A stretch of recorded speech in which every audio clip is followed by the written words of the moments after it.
Kia ora everybody, and welcome along to the very, very first episode of Beyond the Hustle. My name's Anton. Kia ora, and Kia ora. This is my beautiful wife, Jess. And I suppose, why don't we sort of tell people a little bit about the podcast? Why are we doing this? Yeah, what's the thinking behind it? Cut a few. Okay, well, I guess it's just an opportunity for us to discuss, bring some of the conversations that we often have behind closed doors into the public realm and share them with people. We often have a conversation where we go, oh, we should record this. Yeah, but we often... Because that's quite good. Yeah, we get to the end of the... quite insightful. We get to the end of the conversation, we go, that would have been good. Quite useful if people Knew that. Yeah, cool. So I guess that's the idea behind the podcast, right? Yeah. Is to capture some of our conversations. Yeah. I think I'd also really like to talk with our tamariki. Right. Because I think that's pretty cool. And share some of the conversations that we have with them because they're pretty awesome. Yeah. And what's interesting about that, of course, is that I only speak Māori to our tamariki. Yes. So that's kind of cool because it will create some more real Māori content. Yeah. I think we also have conversations with our kids that other parents find difficult to have. Yeah. Well, we find them difficult to have as well. But we just do it sometimes. We try our best. I don't know if that's the right thing. And we never know what we're doing, but... No, we don't. So yeah, have some of those conversations. And then I think it would also be really cool to bring on some cool people and just kind of get their stories, hear about their ups and downs, some of their experiences so that we can learn from them. Yeah. So, yeah, and we're calling it Beyond the Hustle. Why Beyond the Hustle? What's that? Because this little big thing that we've started to grow for our whānau is Hustle Grew. Yeah. And this is kind of an insight into what's happened in order to make that happen.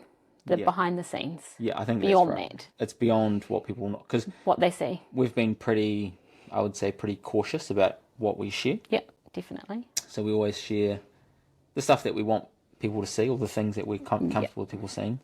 But this is an opportunity to go a bit beyond that and pull the curtain back and share some of the realities of, I guess, our lives. And how we've done it. Yeah, and how we've done it and how we continue to do it. And where we get it wrong. Yeah, and probably no one every will day. watch. Probably no one will watch, no one will listen. But at least we'll have a cool conversation. And we'll have coffee because I feel more comfortable with the coffee. Yeah, you and me both. So, all right, cool. Well, let's get into it, Happy? Yeah. Okay, cool. So I've got a couple of questions here, just to kind of spark the conversation. Yeah. So my first question is, can you tell the listeners or people that are tuning in and watching, can you tell them a little bit about who you are, where you come from, what your background is? Go. Should we go way back? Well, it's totally up to you. How far back? This is your podcast. Who am I? I'm Jess. Yeah. I grew up born in Christchurch. Both my parents were school teachers. So just humble, hardworking beginnings. Yeah. For most of my childhood, my dad was a police officer and we were just hardworking Kiwis, doing our thing, living in what I now know is a very much Pākehā world, but no disrespect to that whatsoever. It was just what we knew and it was normal for me. Grew up all around New Zealand, Christchurch, Wellington, Picton, Blenheim, back to Christchurch.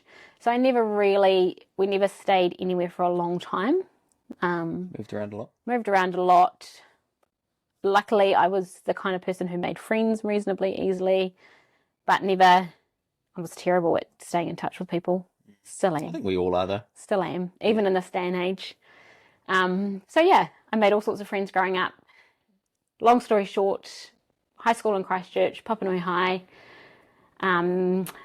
became really, really interested in performing arts and recognised that that probably wasn't the best place in order for me to pursue that. So I went to Hagley College, did my sixth form year there, focusing on drama. I think film and TV studies was one of the things I studied. I also took dance and kind of fell in love with that world. So I stuck around there, did my year 13 year, full-time Hagley Dance Company. Absolutely loved it, loved dancing, became a bit of a passion. Had a beautiful lady who headed that, Cheryl, who's since died, but she was beautiful. Stuck around there for my year after year 13, which, lucky for me, counted for my first year of university. moved up to Auckland, went into Unitec, second year, performing and screen arts, majoring in dance, did 2 years at Unitec. Whilst all that was going on, I always knew my whole life that I wanted to be a teacher, so I came back to Christchurch, went to grad school, worked at Lone Star. That'll be part of our the conversation about how we met, and how we got to know each other really, really well. And then went into teaching, and then kind of the rest is history from there. We did our thing. And then I changed everything. You changed everything. You changed my whole perspective on everything that I had known. No, don't be silly. Yeah. It's definitely a joint decision. We 100%, decided. 100%. Because I didn't. I mean, that was, as you know, that wasn't part of my story either. I never intended to go into business. That wasn't the original plan. Even when we got together, that wasn't the plan. No, it wasn't. You're right. So, you know, it was definitely a joint decision. Yeah. Okay, cool. And so, yeah, that was me. And then we've since had kids, and I'm sure you'll hear the rest of the story. Yeah, well, we've got... We might cut half of that out because it might be irrelevant what I've just said, but we'll see. People like to know. We'll let the editors figure that out. Yeah. Okay, cool. Sweet. How about you? Your story quickly from the beginning. Quickly from the beginning. Yours is quite interesting. Wow, is it? Yeah. Really built it up. So born here in Ōtautahi, Christchurch Women's. Mum is Pākehā, Dad is Māori. Mm-hmm. I think, from what I understand, Mum and Dad ended up down here because Dad was in the army, Mum was in the Air Force. To cut a long story short, they got posted down here in the mid-80s, early to mid-80s, down to Burnham military camp. And so that was kind of how our whānau ended up down here, laying down roots. I came in 1989. And look, Mum and Dad made the very courageous decision to put me through Māori education, te reo Māori education, which was pretty innovative and new back then. So I had the fortune of going through kohanga reo. I went to Ōtepō, kohanga reo, grew up a little bit, and graduated kohanga, went on to kura kaupapa. Weird little add-on. We've since realised that my granddad was the principal of Waltham School. Yeah, small world. Whilst that kohanga was opening on site. Yeah, so Ōtepō, when I went to Ōtepō, it was based, you're right, out of the corner of the field at Waltham Primary School. And that was, we didn't realise at the time, of course, but your grandfather, Neil, was the tumuaki, the principal there, which is pretty cool. Nice wee connection. He was always on the kaupapa, which is I've always admired that about him, and your grandmother, Rosalie. But anyway, went to kura kaupapa, I went to Te Whānau Tahi. Spent all of my primary school years there until the end of intermediate, so that would be in today's equivalent, year 8. And then I had this kind of dream and this aspiration that I was going to be an All Black. So one of the things about Te Whānau Tahi at the time was that we had a very small wharekura, and so it meant that we weren't able to play in the school comp. And here in Ōtautahi, that's kind of where you get seen. If you want to be an All Black, or you want to make the Crusaders or any professional rugby team, you've got to be seen playing in those school comps. So it was a big decision, but I decided that I wanted to pursue that. Moved away from Te Whānau Tahi, went to Christchurch Boys, which was kind of the, one of the go-to kura. Yeah, if you wanted to have a crack at playing, being a professional footy player, it's kind of like a professional footy factory. And then I enjoyed my time there. I had 5 years there, from year 9 through to year 13, so 3rd form through to 7th form. Loved it, made some awesome friends.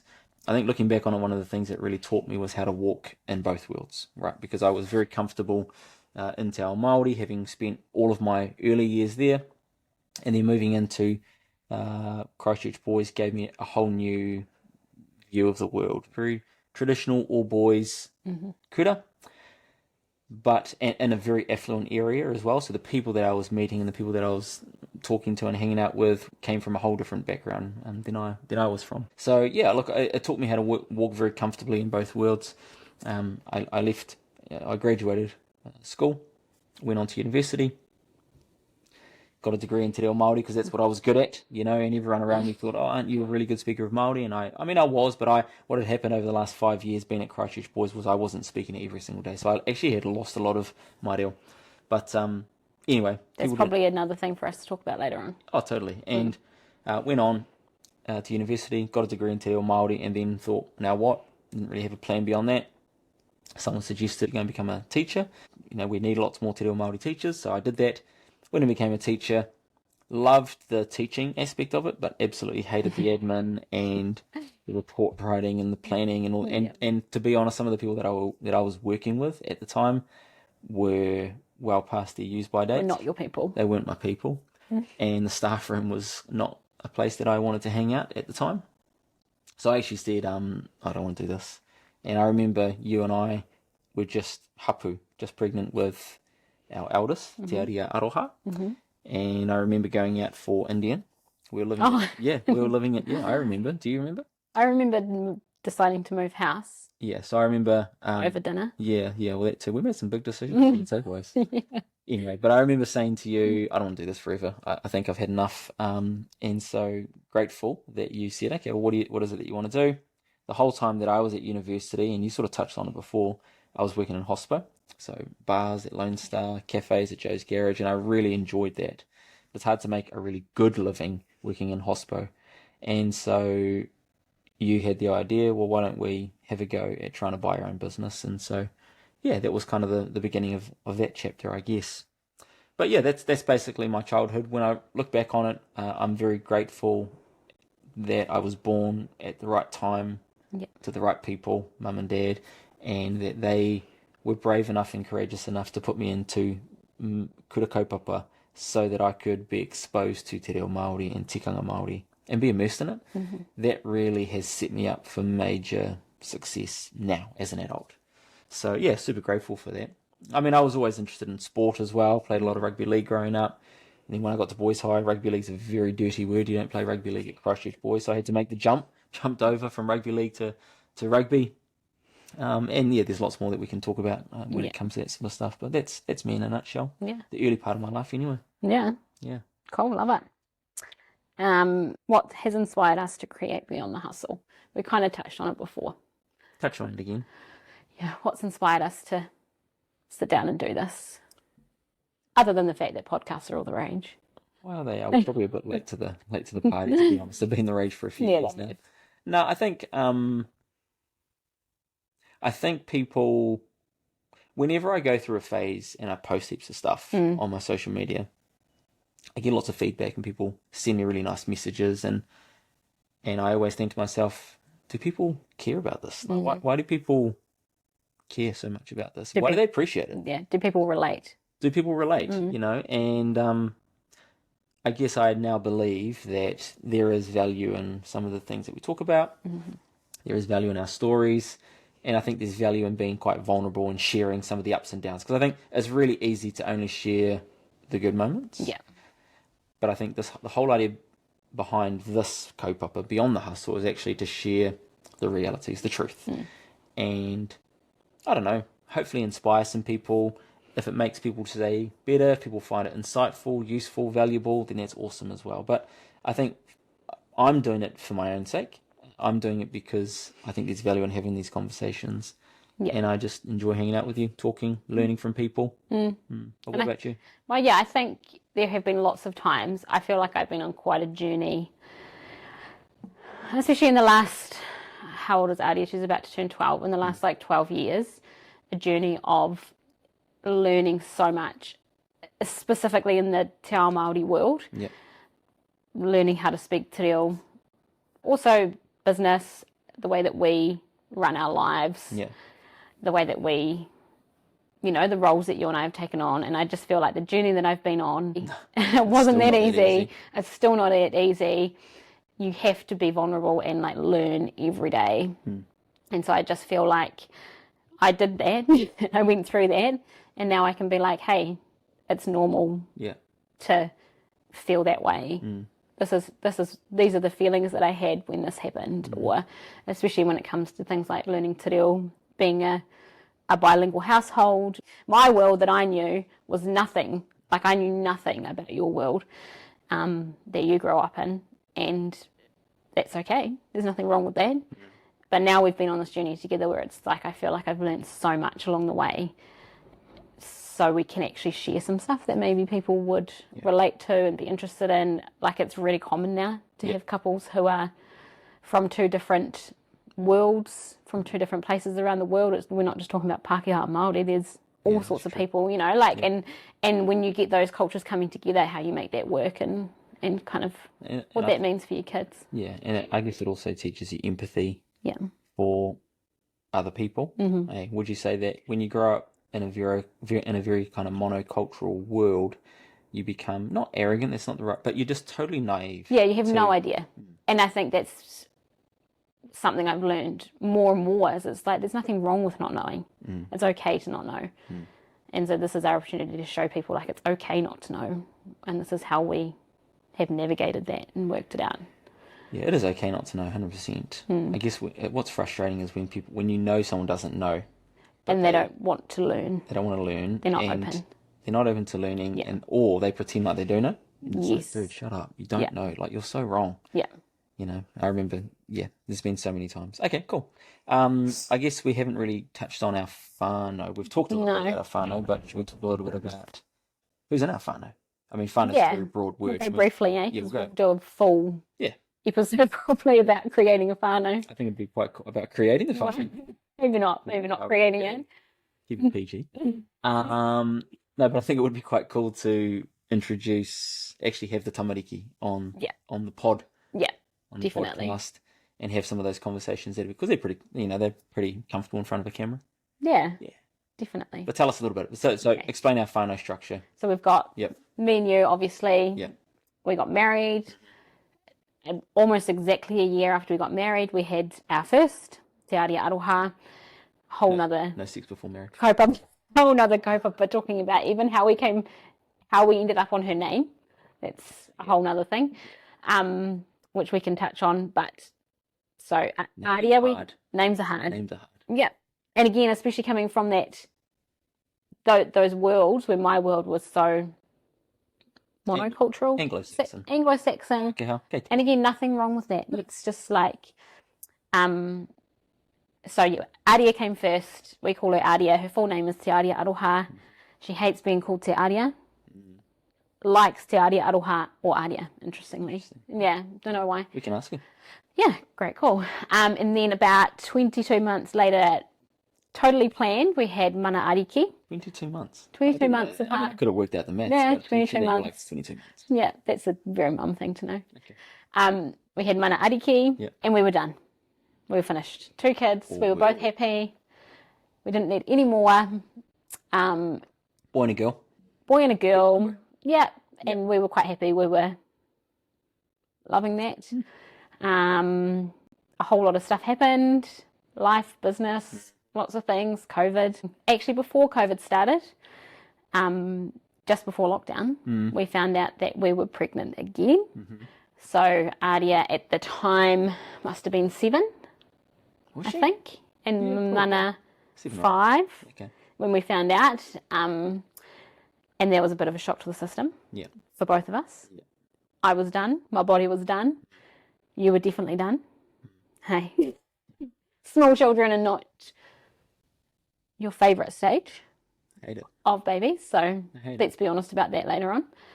And then we found out. Right now. Yes, definitely. So, I mean, we've still got like small children. As in the baby stage. Yeah. It's the pooey nappies. Yeah. And then you don't get anything back. You don't get anything back, and you can't reason. Yeah. When you can't reason with another human being, it becomes very frustrating. Well, I find it very frustrating. And then So found out we were pregnant. And sure enough, 9 months later, we had Kōtuku Reringatahi, who has well and truly lived up to her name. She's out the gate. She's a whole vibe. Like nothing I thought I would ever have to manage. She's awesome. As a parent. She's going to be the most incredible adult. She's pretty determined, eh? Next level determined. Doesn't give a flying about the world. But in saying that, she also does, and it's like she's very caring. Gate that she's always needed to be close to me. Only. Ever. Piripaiwa. So yes, so Aria is our eldest. Aria's she the eldest. Is, how do you describe it in like a few words? Aria is your absolute most beautiful oldest child. She is mature. She's kind. She's loving. She is intelligent. Loves to read. Yeah. She's aware of everything that's going on around her and will do whatever it takes to please. Yeah. I can trust her with, you give her something to do and she'll get it done. Hates getting in trouble. Hates getting in trouble. Hates it. Takes it very personally. Yeah. Finds it very upsetting, which to be fair, I was a wee bit the same when I was little. Okay. I have memories of getting told off by teachers and it just really stung to the heart, and she's the same. Okay, so Adia's you. Adia is definitely me, Mana? 100%. Mana is he's our athlete. He's our athlete. Yes. Loves to run around, always got a ball on his hand. Yeah, always had a ball. Gets about 30,000 steps a day. Every day, does not stop moving. Joke. Literally, his body is moving every second of every day until he hits the sack at the end of the day. Has about 0% skin folds. Has the most bizarre taste in food. Yeah. Like, won't eat pikelets, but will have avocado and tomato with salt and pepper up the wazoo for breakfast. Yeah. Loves pink and purple. Loves pink. He's the thing with black. Mana, he's not afraid to be different. He doesn't give a shit. Nah, he likes to be different. I love that about him, though. Yeah, definitely. Cheeky, but still really kind and caring. One of the things I've noticed about Mana is he steps up. I feel like he's got some good leadership qualities. He steps up when he needs to. Like yesterday, we were at a tournament. Yeah. And his coach had, they finished the tournament. Coach was just saying thanks to all the parents, thanks for all the players, doing what a good coach should do. And he stands up afterwards and just gives a mihi. I like that about him. I think that, there's a whole bunch of reasons why he would do that. A lot of that is kaupapa. Yeah. A lot of that is just having good role models. But it's still someone, for a 9-10-year-old kid to get up and do that off his own bat, it's pretty dope. It's pretty cool. Yeah. Okay, cool. So that's Mana. Athlete. Yep. He's our athlete. Yep. And then Talked a little bit about Kortuku. so Adia's 12, Mana's now 10. Yeah. Kortuku is 4. Yeah. It's a bit of a gap. Massive gap. How do you think she'll feel when are you worried that when she finds out? That she was a bonus? Yeah. Nah, not at all. That's the truth. She knows right? she's loved. Yeah. Yeah. She knows she's loved. Yeah. Oh, absolutely. And I can't imagine what our life would be like without her. It would be weird. If we just had the two, I'm like, it just feels incomplete. So it was like boring. She really brings a bit of spice. Sometimes. She brings spice She does. to whānau. She is Racha. Yeah. She's out the gate in a great way. Yeah. She's been my hardest baby by far. Okay. Like, Sorry. absolutely. Oh, don't be sorry. But yeah, that might be another thing we can delve into another day. Having tricky babies and how that kind of affects you all around. It's pretty tough sometimes, eh?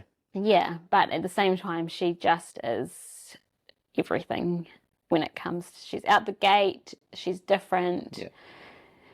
Oh gosh. Loves to sing, loves to dance, loves to dress up. Yeah, loves to dress up.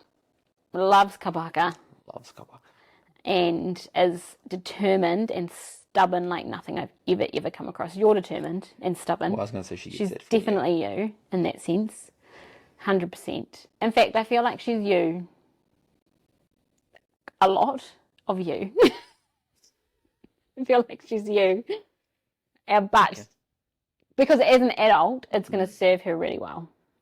Yeah. I think, yeah. It's just when you're trying to parent Yeah. a child like that. Yeah. It Be tough. pushes you to the limit sometimes. But that's okay. Breathe. Hang in there. Yeah. That's us. So that's our kids. That was a long description. Yeah. But that's us. The 5 of us. It's long form content. We're really lucky that we've got lots of whānau around us. Yeah. It's not just the 5 of us. My whānau's here. Your whānau's here. And we've had a lot of help from them.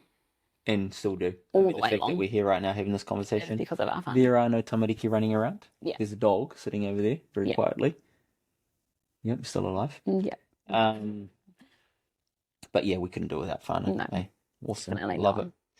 Okay. I have a question. What are some of the topics that you're really excited to get into and explore and share with hopefully our audience if they're watching? Okay. I think the journey that we've been on as a whānau when it comes to raising bilingual kids and my part in that and how I've, flailed through it, but how that's looked for us. Okay. Because I feel like it's a really, really hard thing to do. Yeah. It's really easy to fall into one language as a whānau. It's easy to start with a hiss and a roar, and then and as soon as you kind of hit that first roadblock, fall back into your comfort zone. Yeah. Which for both of us is English. Mm-hmm. And then just stay there. Yeah. And I think there are things that we've done along the way that people will be surprised, maybe in a negative way or a positive way, but people might assume certain things, whereas I feel like we've got like what actually goes on in our household when it comes to the whole bilingual and all that kind of stuff, and some of the real big challenges we've had. Yeah. I think will be really interesting to talk about. Also our journey in business and how we've made that work as a family unit. Yeah. And kind of the ups and downs, and when we've had to pull it back, and when we've had to, we've gone full steam ahead. How about you? Yeah, I think a little bit of the same. I think raising bilingual tamariki and kind of going on that journey. I mean, we're still on that journey, obviously, and just talking about the realities of that. It has been hard, as every day's a grind. I know that sounds like a really negative thing, but I think that's just the utu. That's the price that you have to pay. Yes, definitely the business stuff I think is really important to share, because if you haven't been watching too carefully, it's easy to kind of turn up and go, whoa, man, the business is going well. And people will go, oh, you guys are young. Yeah, we still get that. Don't feel young. I don't feel young. Once upon a time, we were young, but yeah, I mean, now we're just kind of normal.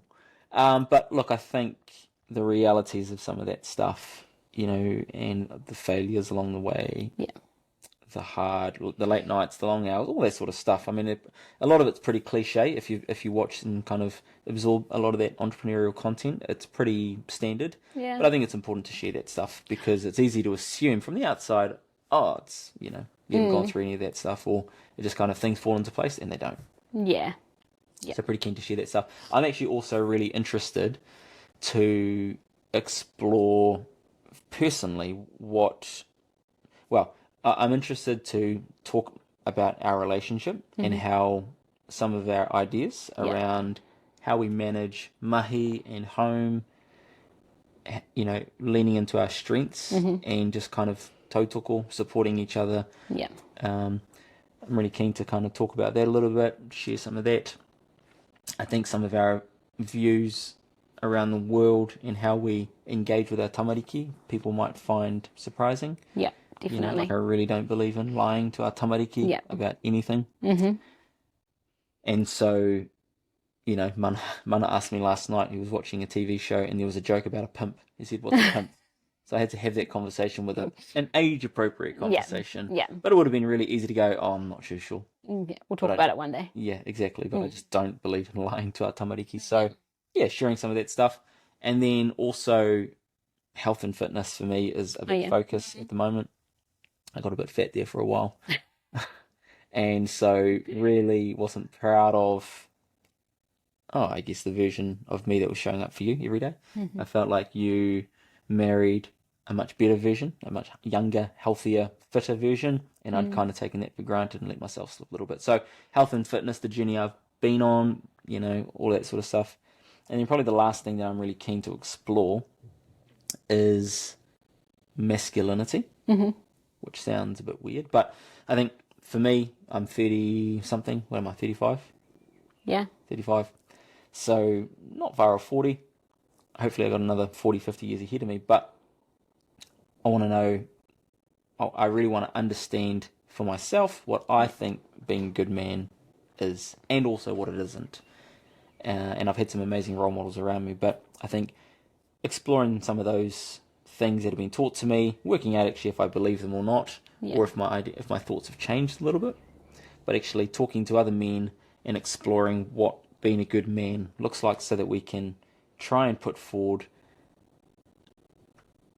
some sort of avatar or some sort of role model or example of what it looks like to be a good man. Because I think our young tāne, our rangatahi and our tama need good examples to look up to. Yeah. There's also quite an interesting topic for you and I, because looking from the outside in, we have quite traditional roles in our family.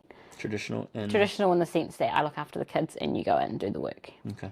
Whereas it's not really actually like that. Well, it is kind of like that, but that kind of comes back to that masculinity, because there was a time probably where it was like, you know, I am man, I earn the money, and how that kind of fits in. But I feel like everything else on the inside of what we do is probably quite untraditional. Right. You know, like behind the curtain, it's like, you know, just to touch on one thing, it's like you go out and earn the money, but never have I ever felt like it's your money, if that makes sense. That's what I'm, but you know, like, and that comes back to that whole, you know, masculinity, and I think that all ties in together, and I think that's something that people will probably find quite surprising. Yeah. Yeah, so I think that would be a really, those are some interesting kind of places and directions that I wouldn't mind us going together. But I think also bringing some guests on, well, to kind of hear their thoughts and their views as well would be pretty cool. Yeah. Okay, cool. Well, we've been talking for a while, so let's try and wrap up this first episode. How's it been for you? Good, thank you. Once you kind of get into it. I feel comfortable sitting here with my coffee. Coffee helps. It's like a comfort cup. Right. So that's cool. Yeah. Cool. Well, to wrap it up, what's one message or value that you'd like to leave our listeners with as we kind of begin this podcast journey together? Why should they follow along? Why should they come along to the next episode and listen? Because I hope that we can take some of the experiences that I've had. I think the thing that I hope people feel is maybe that they can learn something, but maybe that they can relate to something that we've been through and just feel a little bit better about how they're managing it. Or, you know I'm a worrier, and so I'm constantly worrying that I'm doing it wrong or that we've done something different along the way, and that they can kind of go, oh, I'm not the only one. It's okay for your baby to be really freaking hard. Yeah. Or it's okay to like fail miserably and, you know, the sun will come up tomorrow. That kind of thing. And I think the other message is, for me, is that there's been a lot that we've learned, and I think it's really important that even though we feel the way we feel about a whole lot of things in life, we're not judging anyone else and how they do it. This is just an opportunity for us to share how we do it and how we've come to that, in the hope that it might help. But just because you do it differently, hey, all good, all power to you. You do it. To be honest, no, look, like everyone can do things differently. Just because we do it this way doesn't mean the way you're doing it is bad. Yeah. Well, that's sometimes. I mean, there's definitely some bad ways, but you're right. There's more than one way to do it. Correct? That's right. Yeah, no. I get and we're just trying to share it trying to in the hope. Holes in your argument. Nah, I get it. I'm just trying. I just know that I have some views around some things now, having learnt what I've learnt, and that's not to say that I'm judging anyone else for the way that they're choosing to do it with their kids. Okay. So if we cover things and people go, "Oh, you are really set in your ways," that's not necessarily the case. It's just how we've chosen to do it. Okay. And I hope that you can take something positive out of that. Yeah, nice. Maybe? Yeah. What I just totally answered that question for you. What's your message? What's your message? Well, I think I would just like to normalise some of the conversations that we have behind closed doors. Yeah. Because we talk about a lot of stuff, and like I said earlier on in the episode, I often think to myself, I'm sure other people must be having similar conversations or must be wondering the same kinds of things. Yeah.